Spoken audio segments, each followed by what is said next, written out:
Hello! Good morning! Welcome to Alshire Therapeutic Massage. Narito po ang mami ng mga pasyente ko ni Christine. So, pakinggan natin. Dati ang pasyente namin, yung kanyang brother husband, si Gilbert Morta at si Casey Lynn. Ngayon sila magagaling na.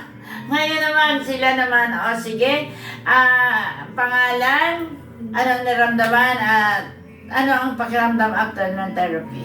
Hello po, magandang umaga. Ako po si Lenny Morta.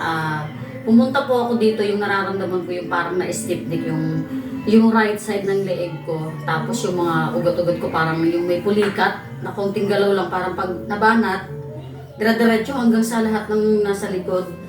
Ngayon, nung after nung therapy ako, umigis siya, na ipapaling ko ng kaliwat kanan yung leeg. Kasi nung una parang lagi napipilipit dito, masakit talaga.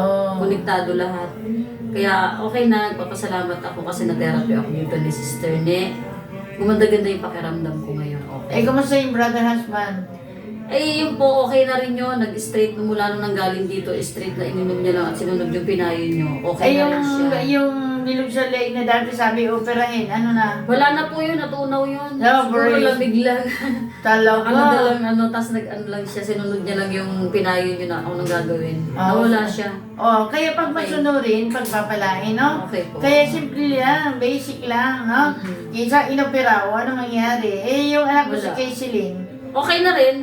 Maganda na rin yung pakiramdam niya. praise the Lord. So, Naging ano siya, naging parang maliksi nga ngayon eh. Mas medyo dito lang ang dumating dito, parang lolo-lolo, no? Nananamlay. Nananamlay. Parang ano, ngayon din lalo na yung brother husband mo, di ba?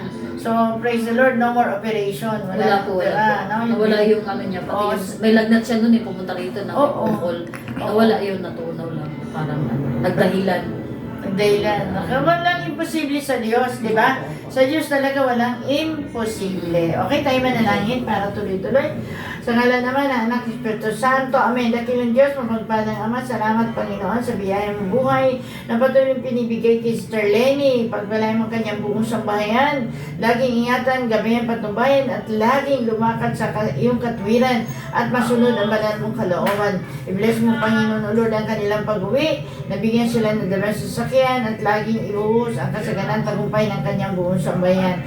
Give them knowledge and wisdom. In Jesus' name, Amen.